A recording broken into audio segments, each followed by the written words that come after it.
What little we can scratch out of the lunar surface will only have one purpose: to take us to the Red Planet. For the Romans, Mars was the god of war. For us, it may be the key to winning one. Colonel Hans Castillo, Earth Unconquered, Volume 2. All right, welcome back to Terra Invicta Episode 3, and you heard the Colonel. Let's go to Mars. Terra Invicta is one of those games where it gives you so many options, so many tools, so many different researches available to you that it can be really easy to sort of get lost. I think especially in the ground game. If you get preoccupied on chasing your tail on Earth, you can miss the chance to move your strategy and the story forward. I think it's great that the game gives you so many options, and especially on lower difficulties, you have time to explore them, but it's usually a case of priority. So what I think can be useful, and what I'm trying to do with these episodes, is set distinct goals and knock them off one at a time. And our goal this episode, as I said, is to go to Mars. I think a decent early progression is to try and lock down your first major country or your group of countries. If you go, say, an India plus opening, because India is a less control point intensive cap country to hold, you might be able to control multiple countries together in your opening coalition. Control that country, stabilize that country, get to the moon, get to Mars and the asteroids, and then we can go from there. When you decide an objective, it can be really handy, given the tech tree is as it is, to figure out what you need in order to do that. Load up that technology. We've already got mission to Mars in this case, but let's just say we didn't. Right-click it. And then you have a relatively good picture of everything you need to get to that point. Because if you're just picking technologies when they come up randomly, the tech tree is so dense with so many good options that you might find yourself delayed. So, to get to Mars, what do we need? We need the mission to Mars tech. Preferably, we need nuclear freighters. We've got mission to Mars. We have mining. We're working on it. We have mines on the moon, which are going to help us pay for that. We have a bunch of boost income, which is going to lift our stuff there. Great. The remaining thing we need is mission control. Lots of mission control. Because especially once all these mission to techs don't just allow you to go to that object, they also increase the number of mines that you can operate without paying an extra mission control tax. You just have to pay the basic cost. So, if this is going to become 15 space mines operable without a mission control penalty, maybe that's a rough initial goal. To do that, we would need, at minimum, for a T1 base and a Tech 1 mine, we would need 30 mission control, preferably all on Earth if we can, plus however much mission control we need to operate stations around Earth. And we'll talk about interface stations a little bit later on. So I would like about 45 ground-based mission control as rapidly as possible, well, ground and counselor-based. And while there are many great things about the US opening, it's not fantastic for mission control. You don't want to have to throw the US economy at mission control building because it's not super efficient at it, but that's what I've done anyway. We've basically run out of time. We've done a lot of fixing in the US. The rest point for cohesion is now 5.2, which is great. We've tweaked inequality a bit. A lot of this is much more stable than before. So I've swapped over to a 75% mission control focus. In fact, that might even be less, something like that in the United States, which means the US will now be building just over 1 mission control point per month. Canada is contributing about 13, so 1 every 2 months in Canada. Better once we take this, we're going to purge this control point from the servants. Basically, we're taking Canada back. We've got the control point cap, we'll make it happen. So we'll consolidate Canada, and Canada, all you guys are getting jobs in mission control centers. You are all going into the Canadian space program because you're the ones who are going to be doing the heavy lifting, administering all the stations and ships eventually that Humanity First is going to be operating in orbit. All right, so that's our orientation. We need mission control. We're building it. We need nuclear freighters. We're researching it. And the probe will get to Mars in November or December from memory, at which point we can start sending stuff up there. There's one other thing we have to do. I noticed that a really cool organization popped up, and if you see it, my advice is always to grab it. Organizations in Terra Invicta sort of fall into a couple of categories. There are the pre-made ones, the randomly generated ones, including those that are later unlocked by different technologies, and there are faction-specific ones. Some of the pre-mades are not fantastic. The IMF, however, is fantastic. It costs 250 influence, but nothing to maintain, and it gives you a whopping 8 administration points, 6% economy, 4% welfare, knowledge, spoils, a little bit of tweak, and it makes it so that if anyone assassinates your character, they become very, very, very easy to assassinate in response. That's not the important part. The important part is 8 administration points for a 3-star organization. So what I'm going to do here is I'm going to put them on the councillor who's been advising the United States. Because when you're advising a country, every point of administration you have increases their output, their economic output for that turn by the administration value percent. So he's currently giving an 8% boost to the United States. But if we put the IMF, that becomes a 16% boost to the United States. Plus, we got a 14% buff to their science output. But now he has lots of administration. This also boosts our control point cap. We can then go over here and buy space tech. They're not fantastic. Pegasus Instruments is. He's now boosting science in the United States even more. If we go over here, we could buy that. We're getting more boost, more science value, more raw science, energy research. He's going to be even more effective. A top-tier advise bot who is going to be glued to your primary nation wants to have maximum administration, maximum science, and if you want, eventually maximum command, because the command score of an advising councillor buffs the effectiveness of that country's military. We're not invading anyone right now. We're not upgrading the military tech of the United States right now. We will eventually. Information age 4.5, good enough to start with. Although everyone else is advancing, or at least some others are advancing around the world. The PRC is investing in military technology, and we have a very interesting war on, which is starting to cause me a little bit of nerves. So basically what's happened here is you have an Iran which is controlled by the Protectorate, which is allied to Yemen and Syria. It is, as a result, at war with a strange servant coalition, the Turks, the Indians, and the Israelis. The reason this is strange is because it's a pro-alien v pro-alien war. It's a servant v protectorate war. The other interesting and potentially worrying thing for us, because this is great, they can go at it all afternoon, all week, the entire game if they want, works great for humanity first, except for the fact that there are nuclear weapons on both sides. Iran has completed a nuclear weapon program, so they have a strategic nuclear barrage. And then we have Indian and Israeli nukes on the servant side. So we'll keep an eye on this. I don't think either of them have enough conventional military power to actually overcome defensive bonuses. In both cases, they're fighting in mountainous terrain, and with not much of a tech advantage. So I'm not sure they're going to get anywhere. But if they do, I'm worried the nukes are going to fly, and that just might not be great for the global economy. Anyway, let's get established. I'll jump forward. I'll rename some councillors. I won't rename everyone this episode. I'd like to give some later entrants a chance to be in the draw as well, so to speak. But maybe the first 3 patrons, we can put them into the lineup and then continue. Looks like the aliens are establishing new bases. They tend to move, generally speaking. The aliens tend to start in the Kuiper Belt, in this case, way out here, and then steadily move in. They went to Neptune.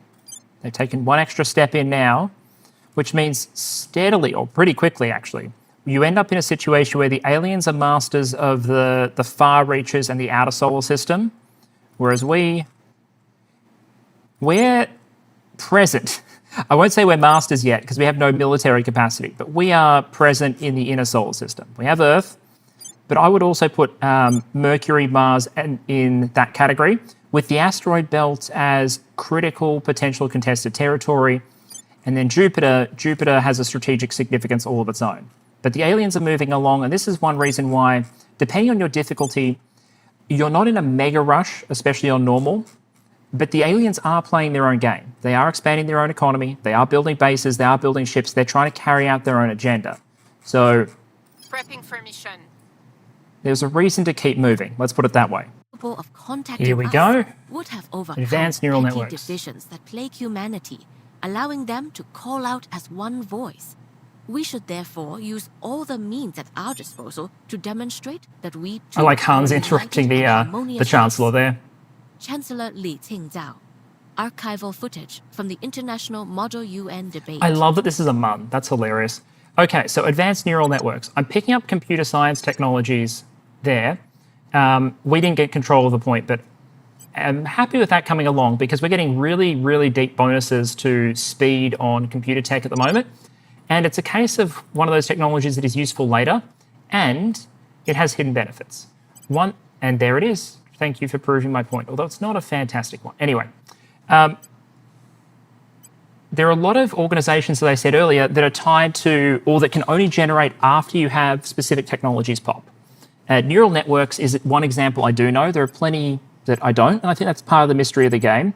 But once advanced neural networks pop, you start seeing more of these mission control organizations pop up that give you a set MC income and a bonus to building even more mission control.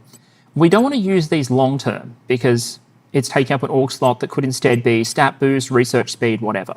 But at the start, where we need a lot of MC quickly and we're building a lot of MC, they're a nice placeholder to get that number up to the 30, 45 target that I said we needed as fast as possible. 3 is not a particularly good number. I would have liked 2 stars. I would have liked to get 5 mission control for that, but it's a start. So we can find a place to insert that. We'll grab it.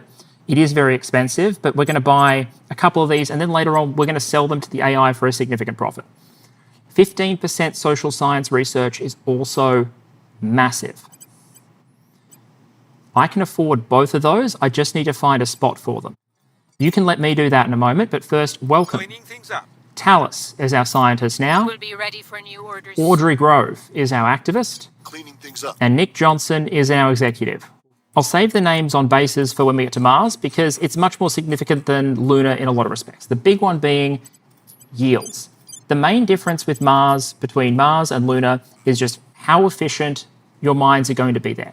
It's not as rich as a lot of the asteroids out there, but it's a lot of sites in one place that, as you can see, have a reasonable spread of resources. We'll find out exactly what the spread is once the probe gets there. But as you can see, getting 20, 20, 20, 5, and then a little bit of fissiles is far, far better than what you could expect on Lunar, where only 2 sites had any water at all, and our yields are like 6, 3, 12, 0, 0.48. And that's the best site on the moon.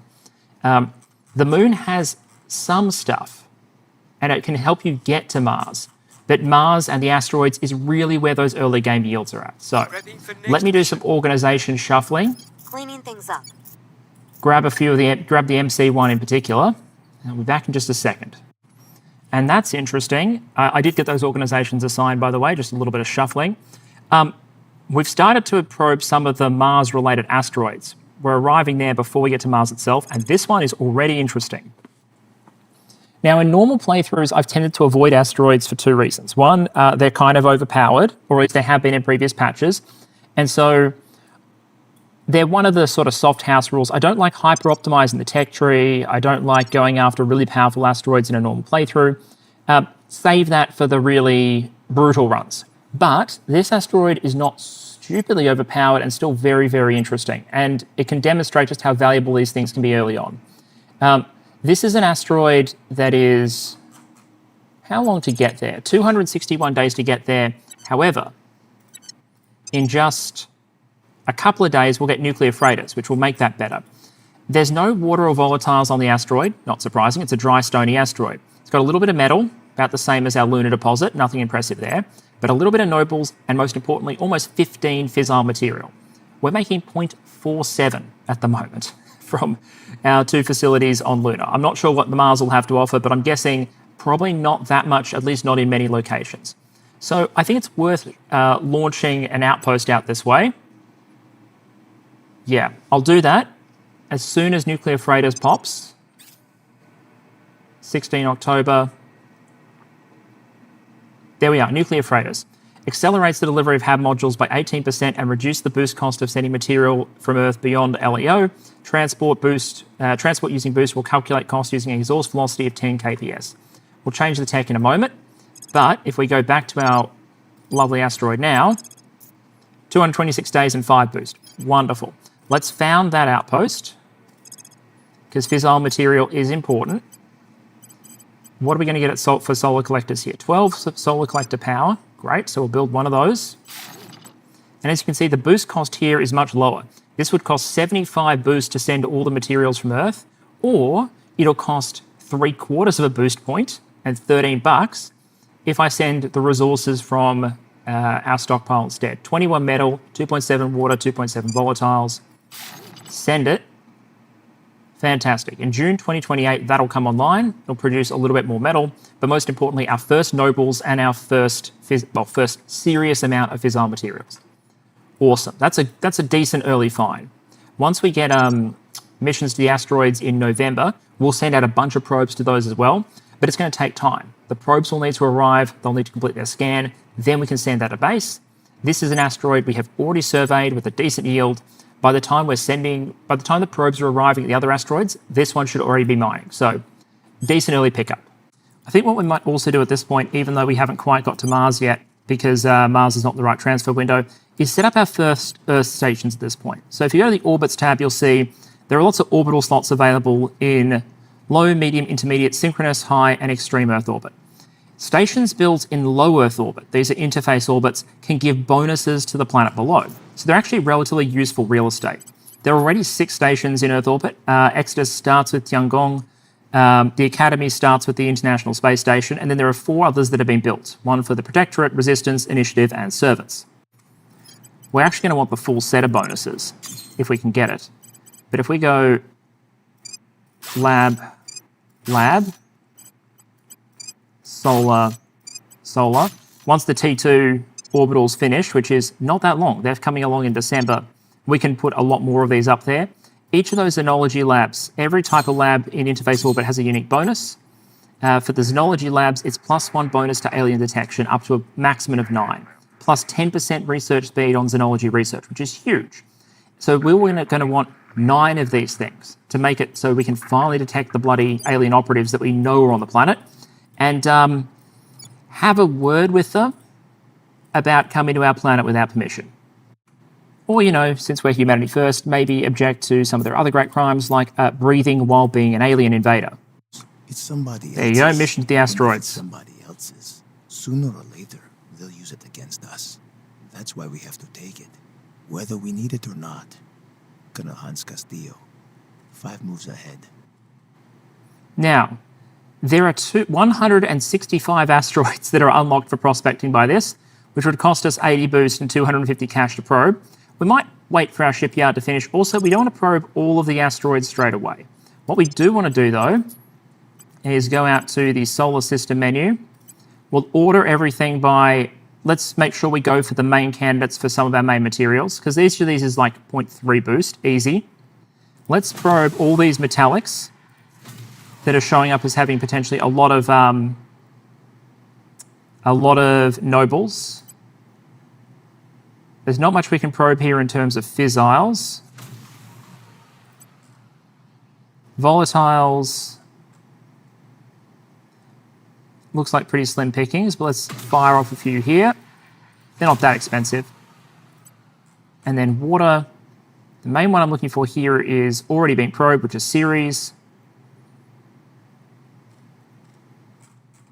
That might be enough. That might be enough up until the point where we get our shipyard up and can start sending these out even cheaper. I've just seen a very nice project pop up, which is National Research Oversight. 10% additional research from control points. I think this is new. I haven't seen this before, but 10% boost to research across the board is just excellent. So at the moment, the research lineup is National Research Oversight. Finished that by January, 10% more research. The AI chose molten core fission systems and then is not investing in it. So damn them. We don't really need this right now and it's expensive. Orbitals and settlements. So these are the T2s. We'd like T3s eventually, but T2s pretty quickly, they're good enough. It's a massive, the jump from tier 1 to tier 2 is massive when it comes to your orbitals and your bases. It just provides you a lot more building slots and options for much more powerful buildings. So I'm happy those are happening, but we probably want to broaden things out a little bit. Down here, this is a massive research project, but we're throwing our biggest bonus at it, 52% and 15% on projects. It costs 10,000. Transnational communications increases your control point management capacity by 40. This will pay for a point in the People's Republic of China pretty much by itself, and we're already basically back to equal. And that's before we drop any of the nations we have in the Middle East, which we will eventually in order to pay for China. No one else has managed to make it in, thankfully.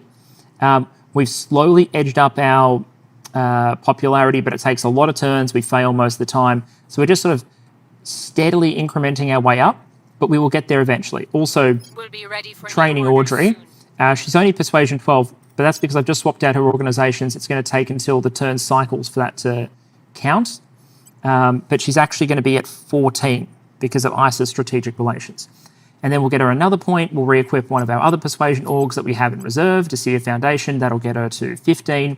We're getting closer and closer to someone who can actually break in to what is, I believe, the hardest persuasion and control nation role in the game by default, which is the PRC. Fight your petty wars if you must, so long as you do not interfere with the great exodus. Okay, so that's a bit of a chilly opener. But I did talk to Exodus because I think we can get an intel sharing agreement with them. What can I bribe you with? How about 1 bit of metal? This will suffice. Agreed. Fantastic. So the reason I like doing that is because now we can see all of Exodus counselors all the time, which means we can talk to and trade with them all the time. Plus, when I'm trying to investigate to find servants or protectorate counselors or alien operatives, all of those unknowns on the map, there's a risk that I'll pick something and accidentally find someone from the Resistance or Exodus instead. That won't happen anymore because we're intel sharing, so the odds of me being able to send my investigator after the right person just increased. So generally speaking, I would have intel sharing agreements with anyone that you trust who is ideologically close enough to you. In our case, that's pretty much only the Resistance. I'm surprised Exodus will take one. I don't think any other faction will. But non-aggression, a maximal amount of non-aggression, four non-aggression packs and 2 intel sharing packs. For Humanity First Diplomacy, I'm happy with that.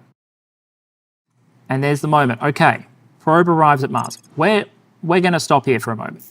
I have about 20 mission control in my pocket, which means we can plop down up to 10 bases, which is a pretty significant, staking out a pretty significant claim on Mars. And then we'll build up more mission control or buy more mission control to upgrade our orbitals. We'll also, I think, one thing I want to experiment with, because it didn't exist in previous patches, is setting up an orbital around Mars, researching solar mirrors, and then using that to buff solar generation. But for tier 1 bases, it shouldn't matter. At least, I don't think so. Let's have a look at what we've got. This looks, I haven't broken this down in detail, but this looks serviceable. There's nothing super incredible at first glance, but serviceable. We'll want the 2.9 fissile site. So Acidalia Planitia is ours. Let's just check how much it's going to cost to build a mine. 9.6 boost. And it'll actually be more for the subsequent ones because we're using water and we're going to run out of water. That said, let's drop that. 355 days. Requires 9 power. A solar collector without a solar mirror produces 3. This is what I meant when I said we can get by without solar mirrors for our Tech 1 mines, because the 3 collector configuration works just to power an outpost mining complex. Okay, we won't drop mines on everything we claim. Some of it will just be us territory squatting, and then we'll put the mines up later. But let's just get this stuff in the air. What else do I like? I like some of these noble sites. I'd like a lot of water, if at all possible. So we might grab Arcadia Planitia too for its water supply and its volatile supply. And then we'll want nobles. We'll want a good cross-section of everything. There's an 83 metal site, 93 metal site. This metals nobles combination here is really strong. And there's a little bit of water. So let's go Elysium Planitia. Let me have a look. Okay, I've gone with 5 initial claims. We're going to claim more after we get the mines up for these. It'll take just, it'll take less than a month for me to get the 5th mine sent, and then we can invest boost in claiming more sites. I'm hoping I've got a little bit of lead time on the AI here. So this base doesn't have a mining complex yet. It'll take 12.5 boost to launch. We're at 11.2, making 8.3 a month. That's dropping because as we put stuff up into space without more production to compensate, we're having to pay more and more upkeep, lifting, water, and volatiles. I'm glad I'm getting a little bit from the moon, but it's not enough to sustain this. Anyway, basically my first decision was basically monopolize the fissiles. We're going to have that asteroid, which is good for us, but let's control who gets access to the rest of it as well. Arcadia Planitia and Acidalia Planitia. We can also trade these sites away for a lot later on. There are certain factions that'll spend a lot, so claiming the good real estate, even if you then want to sell it later, sometimes a good move. So we've monopolized the fissiles. Then we've grabbed some very rich metal output sites. Elysium and Isidus Planitia give us 93 and 83 respectively. Huge metal incomes. Acidalia planitia gives us a tiny bit of nobles, the fissiles, as we said, but also a decent amount of water and volatiles. A lot of these have okay water and volatiles. A bigger water site or a bigger volatile site would be welcome, but maybe asteroids can come through clutch there. We've gained one of the big noble sites. Olympus Mons is the other, but it didn't have the same other outputs. I might claim Olympus Mons if I can, and then we're starting to get slightly slimmer pickings as we go along. There's a lot of middling sites that would be perfectly serviceable. I feel we've grabbed a lot of the best real estate at this point. There's a lot here for the other factions to work with, but we've got the best stuff. If I can get, say, 8 Mars sites with mines, that would be fantastic. Then the rest of our locations can go out into the asteroids. It really depends on how our MC goes and our boost builds up. It's going to take about a year for these mines to arrive. At that point, we can start expanding everywhere. But for the moment, our poor, long-suffering boost income is having to do a lot of work. Let's put it that way. But if you saw that same sight every time you looked out the window, wouldn't you grow to hate it? No. Director Khalid Al-Ashgar. Guest appearance on the Thinking Bigger podcast. No, mate, because most of us are stuck here on Earth and we want to make it a better place. So no, I'm not going to get sick of Earth. We're going to try and fix it, save it, protect it, preserve it, etc. So orbitals, Protectorate won the research. They've gone to rival law. It's a sociology research. It's relatively cheap, so this slot will be up for grabs again relatively soon. No worries.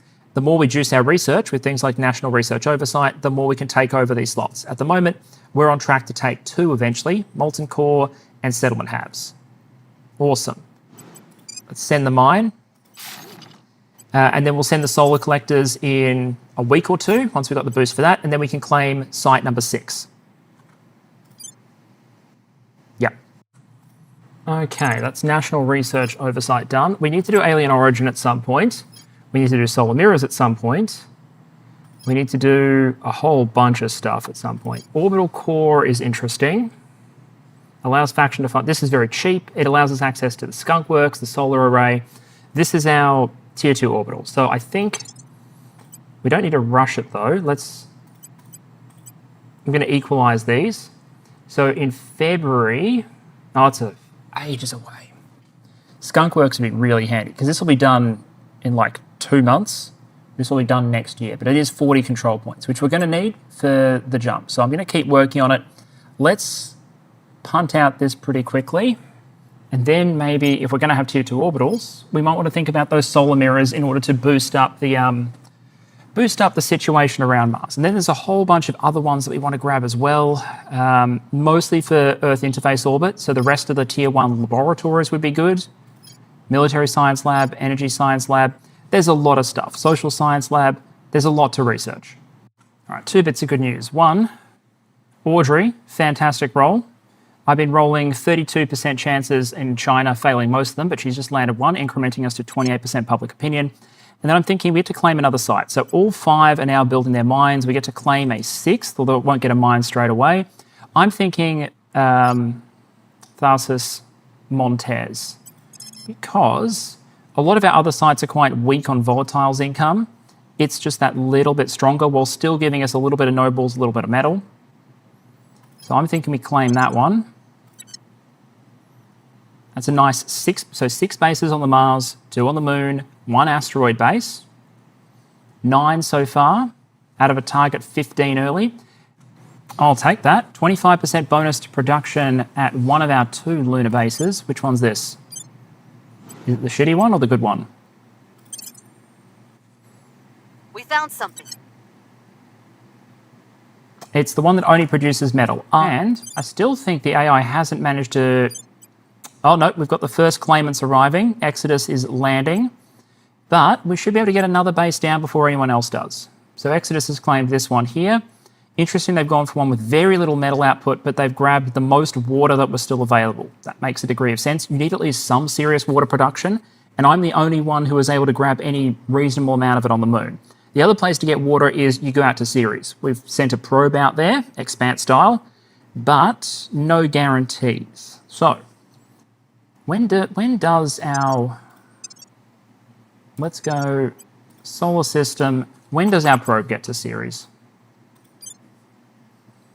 August this year. So still some months away, but as you can see, huge, huge water deposits here. And this one here looks like it's going to be a massive volatiles deposit. So Potentially worth slapping some sites down here, actually. But let's claim Mars first, especially if we're going to invest in a solar mirror network in order to increase power production, which will make Tier 2 bases here more efficient. If we're going to be investing in orbital infrastructure to make Mars bases better, may as well get a lot of Mars bases. We now have Tier 2 orbitals. What we don't have is the ability to support them. This would be great for setting up, especially those interface bonuses I was talking about in Earth orbit, but we really kind of need to wait for our Mars. I'm throwing everything at Mars at the moment. We get the mines there set up, then we can suddenly sustain everything, especially as we continue to construct and acquire more mission control points. But for the moment, I think we just need to be a little bit patient and not over-tap Earth's orbit. That said, I am very excited. It's a good thing to have. What are we going to research next? Alien origins would be really useful. Institutional outreach for more orgs, very useful. Administration node. We'll snap these onto our stations. You can only build one per station, but it's an extra 4 control points. So if we build, I'd like to have maybe 8 stations in Earth orbit eventually, 6 to 8. So that would still be a hefty chunk of extra control points on Earth that we can work with. I don't think we need it super urgently, nor do we need these labs super urgently. Let's grab the objective tech. We don't need solar mirrors immediately. I think what we're actually going to do is institutional outreach. Even more orgs in the pool is never a bad thing. Grab that, then we'll do the xenotech. Standing by. And I really do want to do that xenotech for no other reason than we're now getting so many alien activity notifications. I'm currently chasing 2 at the same time, one in Brazil, one in the People's Republic of China. So there are definitely alien operatives out there. I'd like alien origins. I'd like more xenolabs. I'd like a lot of things. How's Mars looking? Still no extra claims. Let's grab maybe one more. And then I want to send a platform, because the platform's going to take 306 days to arrive. But we can upgrade it in situ. We can put things on it in situ. So if we do go down the solar mirror route, sending it in advance for 2.8 boost might save us a lot of hassle later. Anyway, what do we want to claim? I will pick one more site to claim. Then we'll have the 8 that I mentioned right at the start. That's a decent chunk of Mars's real estate. So it's got 25 sites. We'll have about a third of that. Okay, the more I look at China, the more I'm convinced we have to get there in ASAP. I'm doing recon, I'm discovering this province over here, Nanchang, is almost fully xenoflorid already. If we hadn't discovered this and weren't setting in an assault action, that could have gotten really, really bad for a whole bunch of people. A province with a population of 45 million people. There's definitely an alien operative over here. We're continually reconnoitering them. I'm going to keep rolling those 32% public support rolls, and we'll be able Where do to, you need me? as soon as Audrey gets one more admin point, we'll also be able to lift persuasion, because I have a persuasion org in my back pocket. So that'll basically give us 2 control point cap for the price of 1. Looks like a bunch of our microstates are coming back off crackdown. I'll re-crack down some of those to keep our influence coming in, but we're going to have to abandon some states eventually when it comes time. We're starting to get to the point now where Audrey has single-digit percentage chances without me throwing influence at it to grab a control point in China. So a little bit more public opinion, plus 1 or 2 more points of persuasion, and then we should cross over that critical threshold where she can claim something. We also got hit by a protectorate hostile takeover. They stole one of our bloody organizations, the bastards. I'm not going after the servants of the protectorate actively right now, because it's more important for me to build up myself than knock them down. But trust me, their time will come. Also, side note, I keep an eye on the recruitment pool because we'd like to pivot more towards, as I said, a diverse mission set and research bonuses at this point compared to the weighting we currently have a little bit left over from the start of the game. But I don't know if there was some student loan forgiveness program or something, but every tech bonus I've seen so far, they're all computer scientists. There is no diversity. We already have 2 computer scientists. That's enough. Once I level up those traits, they'll hit the diminishing return point, which is 50%. Once they both get to plus 25%, they'll be there. I can eventually take them to 35%. They'll be past the point of diminishing returns. I do not need more information scientists. I need like a physicist for energy research. I need like a social scientist. So I'm keeping an eye out, but I don't know what's going on. But there's a diploma mill somewhere out there that is just pumping out computer scientists. Oh, I'll take that. The exogeologist discovered a sudden spike in output at our lunar base, stumbled across in a rich pocket of minerals. Only momentary increase. Additional expertise in material science on site will make these kind of discoveries more likely. 2 months worth of income, which gives us water and volatiles. Great. Which means we can temporarily lift some extra stuff to the moon, to Mars, right? Because I've got a bunch of bases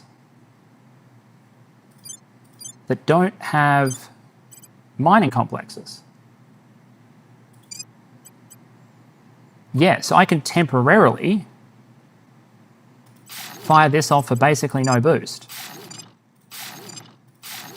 Like that. So that basically accelerates that. We might also be able to claim one more base, by the way. I like how this is expanded from, oh, let's get 4 or 5 to, well, let's try and claim 9 plus an orbital and then maybe expand our Earth footprint as well. But like I said, we're working towards that magic number of 15 mines with no extra cost. May as well put a bunch of them on Mars and invest in the infrastructure to support them. Even if the yields aren't superb, we'll get to the asteroids when we get to the asteroids, basically. And if we need more, we can always research the Mission 2 techs to give us access to even more mines without the cost. That said, the AI is starting to piss me off when it comes to researchers. The Protectorate, basically, they're being very determined to snipe slots. I was ahead in arrival law. The Protectorate is now clearly going all in on arrival law because in order to beat them, just to retain control of one slot, I need to destroy my research efficiency and go all in, which I'm obviously not going to do. And maybe they know it. So for the first time, I'm about to lose access or lose control of all 3 top levels, which means we clearly need more science output, which is yet another reason that we need to get into the PRC. This were true. So the initiative gets settlement habs, good tech. They're going for advanced atomic manipulation next. But like I said, I don't have control of the tech tree at the moment. Very frustrating. There are some techs I would love to see on that top line, and I'm just not sure we're going to get them at this rate. But we'll grab institutional outreach. We need alien research. We need skunk works. We need solars.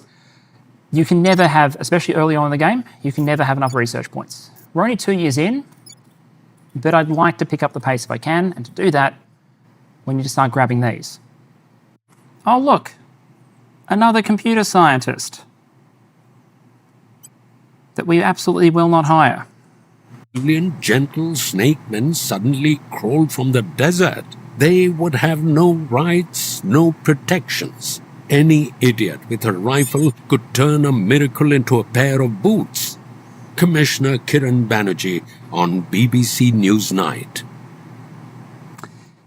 All right, Kieran, so they're not snake men, or at least we don't think so at this point. And yeah, I'm liking the rifle into pair of boots idea, but we haven't discovered anything about them yet, so more intelligence is clearly required. Arrival law is complete. Arrival international relations is in the pipeline. So clearly we've discovered what different factions... Ooh. Even more? Sorry. Oh, it's 10,000 research this time. Okay, I was going to say a 10% boost to research for 1,000 again is an absolute bargain. I still think we want to finish transnational coordination. I'm doing solar array.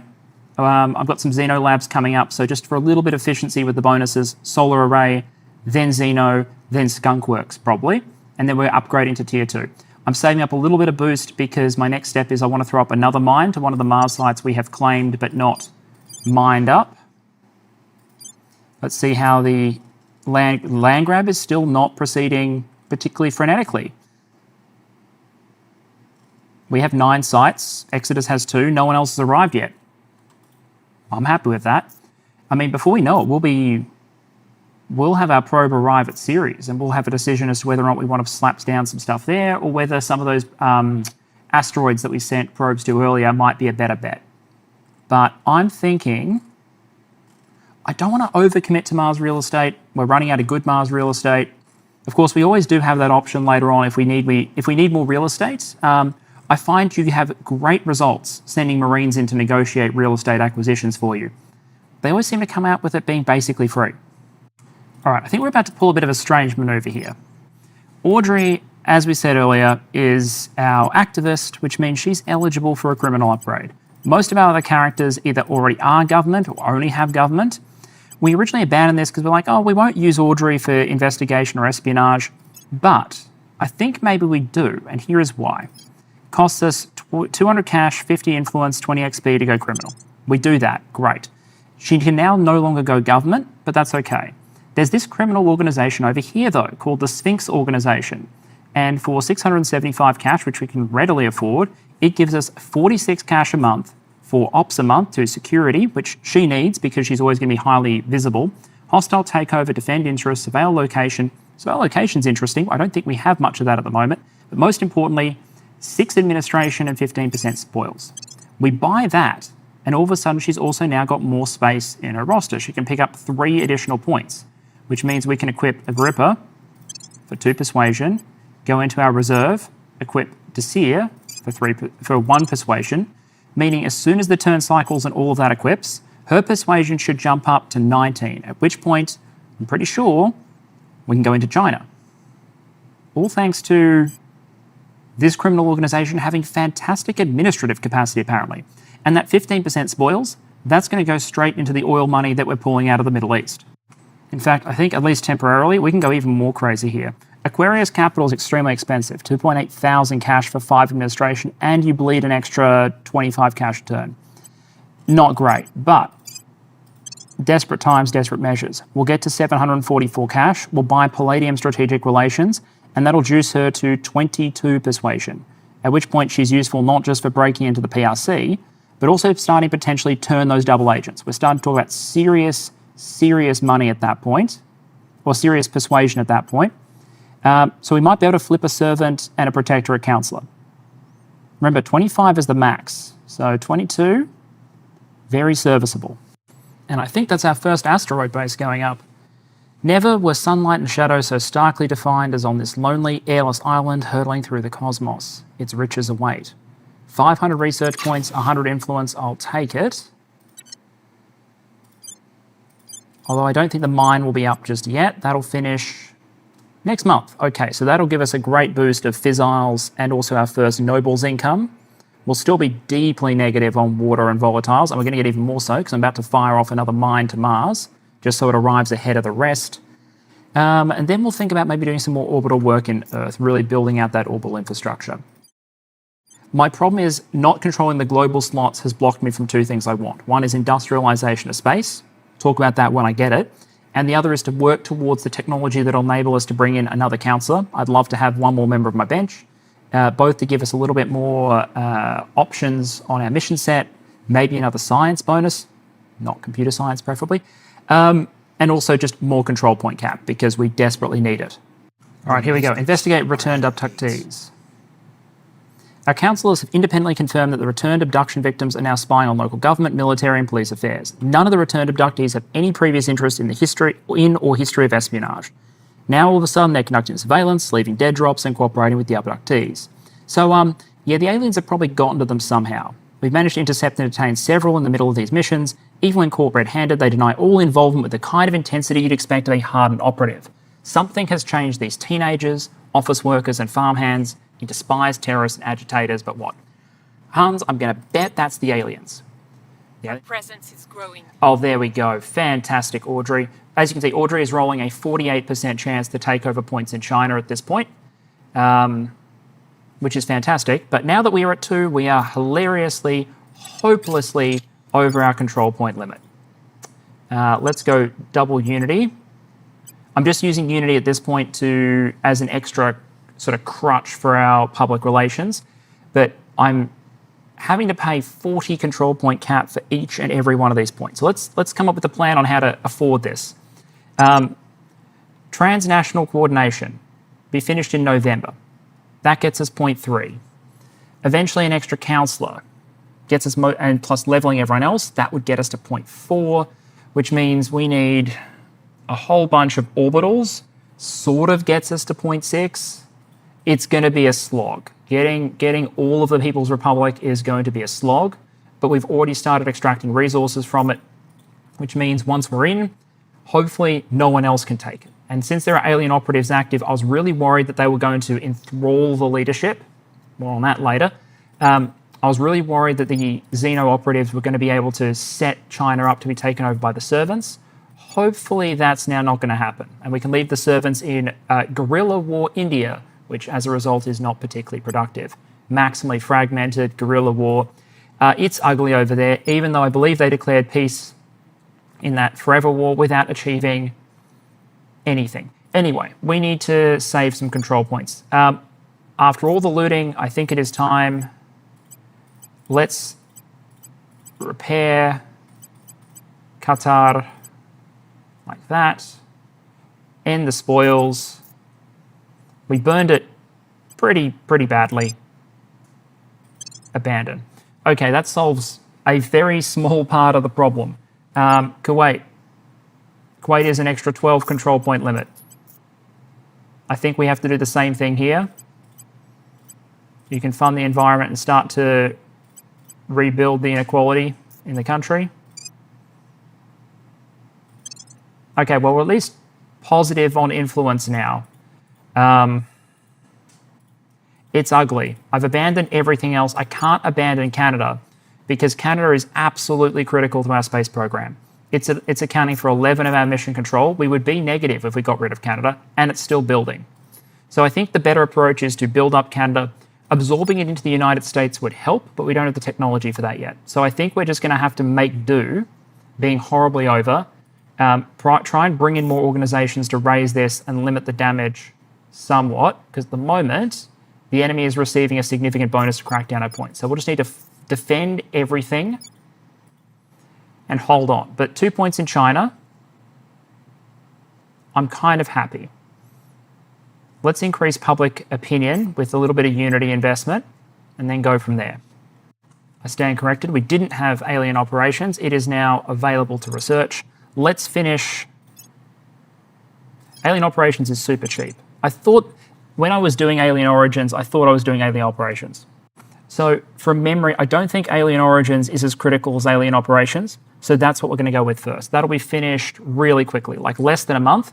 We study the returned abductees to determine what exactly has happened to them, because I want to identify what the aliens are trying to do for sure, and then potentially get an option to deal with these bloody agents that appear to be running around.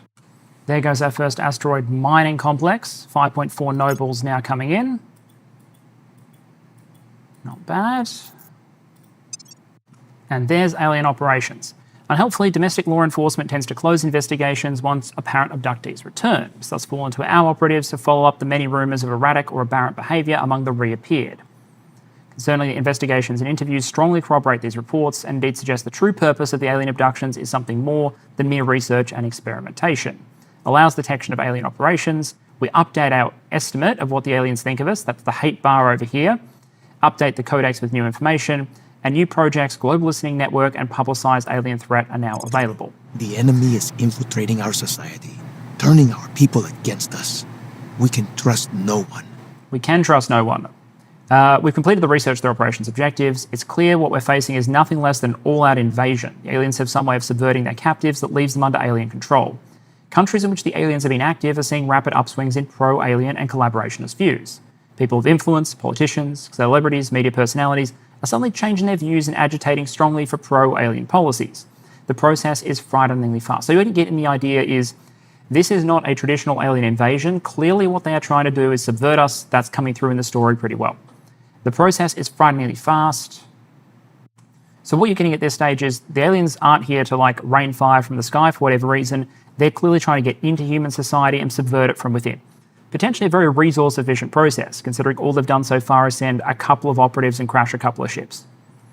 People who oppose new policies may be fired, imprisoned, or killed. They may also have sudden conversion. It's like watching the spread of a cult, except 1,000 times faster. We need to stop this, but how? Eliminating the humans who have been brought under alien control is impractical. The contagion spreads far too quickly and widely. What we really need is some way to identify exactly who has been compromised, but it's hard to see how we can do that without being able to track alien activity. So research alien movements when it becomes available. I'll stick alien origins in here for the moment until alien movements becomes available. Lending my expertise. I'm also sending in the council to lower unrest in China. We've got to start stabilising. It's ours now, or at least part of it's ours now. Things are cooling off. Public opinion remains unmoved. Well, that's unfortunate. She can roll a 50% to take over a point, but not an 89 in order to increase public opinion. That is okay. Let's keep chasing the alien operatives. There's alien movements. and then grants a public opinion boost for publicised alien threats. We'll consider that, but we have so much stuff that's in the queue. Let's finish... Ooh. You know what? I actually think detecting the alien operatives is so important that I'm going to stop the other tech halfway through and do alien movements. We've got the Zonology Labs. We're pushing along. I'm also going to hunt for more admin orgs. We've lost our main cash income because we're not spoiling anymore. The only place we're getting spoils from, ironically, now is China, because the AI control points are still running spoils, and spoils gives cash to the holder of each individual control point. So ironically, we are now getting cash from China, even though we've pulled out of the Middle East. So, I mean, I'll take it. It's not ideal, but I'll take it. Another big pickup for Audrey over here, the American Mafia, headquarters in New York City. That gives assassinate, hostile takeover, 50 cash a month, plus 2 admin, 3% spoils. I'm mostly grabbing it because it's even more administration. It'll lift it to 24. We'll add 1 more admin point naturally, give her persuasion org back, but as you can see, just that helps us lift even further while making the money problem a little less bad. Okay, probe has arrived at Ceres, and like I suspected, we probably won't want to go for all of these, but a nice big hit on the volatiles at Yellow Crater seems like a good idea. It's going to take 9 boost to launch the outpost, and then it's going to take more to build the mine. Although with our Mars bases starting to come online in November, that'll reduce the cost pretty precipitously. So far, it's just us and Exodus on Mars. They've grabbed 4 spots. I think the Resistance has grabbed both of the moons. Okay, so Resistance has grabbed Phobos and Deimos. And then it's just us and Exodus share, who clearly have huge boost income. Exodus has massive boost income just as one of their faction benefits. Clearly, they're in a hurry to get here. I don't want to steal their sites, but I might steal sites from everyone else. But I think between these and what we're able to get in the asteroid belt, we'll have more than enough options to get by. My prospecting probes are starting to land in the asteroid belt. I just want a couple more of them to land before I pick the right sites. I do think I want to grab that Ceres volatile site first, though, just because it might be a bit of a squeeze otherwise. That's Greece being merged into the European Union, our crazy European Union that is hopelessly divided between different organisations and yet still manages to pull different countries in. So they're going well. The EU superstate has a population of about 130 million at this point, and it's got 12 mission control. So almost as much as our Canada. Go Canada. You're holding our space program up, or at least you're buffering our space program at this point. There we go, alien movements. So basically, we've discovered that we can use forward-looking infrared technology to detect biological aerosol threats. So the aliens dissipate heat in a similar manner to dry ice sublimating solid to gas. So we can track them using forward-looking infrared. If we track them, we can kill them, Colonel. Indeed. It wasn't easy, but we've managed to forge the beginnings of an alliance against the enemy. Over a dozen intelligence agencies and military and paramilitary groups have agreed to cooperate against the aliens, and more are joining each week. A lot of these men were the ones I would have shot on sight a couple of years back. Now we're allies. Funny old world. We're already placing observers in or taking control of communications companies and surveillance agencies at key points across the globe. The next time an alien shows up, we should be in a position to properly welcome it to Earth. Detect an alien operative, conduct an assassinate mission against it. If possible, assaulting alien installation on Earth or in space may also yield an alien body to study, but it's difficult to predict under what circumstances that might occur. So now that we can finally track aliens here on Earth, we can find out some more about them. The best way to do that is to cut up a dead one. Try to keep it mostly intact. Humanity first approach. So what we're going to need then, not alien origins so much, is where is Killer Instinct, +4 to assassinate missions. We're going to want that, because I imagine these things are going to be bloody hard targets based on past experience, and our shooter at the moment only has 9 espionage. Now that looks too low. It is too low. But you're ignoring the fact that we'll do an organisation shuffle to give a bunch of boosts. I reckon I can lift this espionage with orgs to about 14. We slap Killer Instincts on top of that. We'll get to 18. I reckon that should maybe be good enough. We'll obviously want to go higher, but I've been focusing on levelling admin rather than levelling espionage directly. And I still think, given our control point overextension, that's the right way to go about it. Wow, that is an asteroid with a 20 noble deposit. We'll mark that as green. There's a lot of these sites that we might want to go after in the asteroid belt, but we're getting so constrained on boost from supporting all the infrastructure we have up there it's going to be the struggle bus until those Mars mines comes online, and then suddenly all of our infrastructure will explode out. Okay, I'm betting that's an alien. Who wants to bet that's an alien, given there's an alien activity right there? What is our investigate odds on that? Yeah, I'm going to bet that's an alien because it's got great stats. That said, what we'll do is we'll just throw 8 ops at it to have a 3/4 chance. Standing by. We'll go investigate that alien activity. Heading there now. Ready to go. And I'm pretty sure there's Ready other for alien my activity mission. out there as well. Your orders? Yeah, there's over there. Do we want to suspend our advice? We'll drop the advisory in the United States for just 1 turn. We'll Save some recon the influence. site. Go hit both alien activities at once, because just investigating these gives you a small permanent xenology research boost. So they do stack up. So we'll throw an investigate at this councillor. We'll go after both of these sites. We'll keep an eye out for anything, literally anything. Although I do have a +2 already in my back pocket for boosting my assassinate chances. SEAL Team 6 is there to give the assassinate mission, but they don't actually give extra espionage. They just give you the mission. So better to operate with the executioners in this case, I think. All right, mission's about to complete. There we go. Told you. Xenoform Alpha 3 identified. We have our first direct sighting of the aliens. Roll 61 against 77, good enough. So in Yangon, Myanmar, Xenoform Alpha 3. We don't have a huge amount of detail on the bloody thing yet. More asteroids completing. That was not particularly impressive. 2160. Okay, not bad. There's a lot of noble metals out there. And what I'm getting from these mission platforms, mission patterns, is there is clearly 1 alien in China, 1 alien in Russia, 1 alien in South America, question mark over whether there's still 1 in North America or whether it's walked all the way down here. I mean, perhaps they had a sense of comedy because they did land near Roswell, so either they're still in the United States or North America, or it's walked all the way down to Brazil. So, I don't know. I also think there might be an operative in Africa. So we may be dealing with 4 or 5 operatives. We're dealing with an absolute minimum of 3. Let's track this one down. Consider taking it off the board. Okay, here's the deal. Our chance of taking a shot is relatively low by default, like 2%. So here's what we're going to do. We're going to run a series of investigate ops using our spy character, basically. This is going to steadily rack up a bonus up to +5. Once we get there, there's an org swap we need to do, because our spy has an organization which gives an intelligence bonus, investigation bonus, which we're using to investigate. Pull that off, and it becomes a +2 espionage bonus. So that gives us a net 7-point swing on where we currently are. I can probably get some more organizations involved, so we'll get there. It's just going to take a couple of turns of investigation, get our target spotted. And that might be a good place to wrap the episode. We've gone to Mars, we've got a whole bunch of bases going down. Many of those have mines. We've sent a base to Ceres, and next time, it's time to give a nice humanity first welcome to Xenoform Alpha 3. See you then.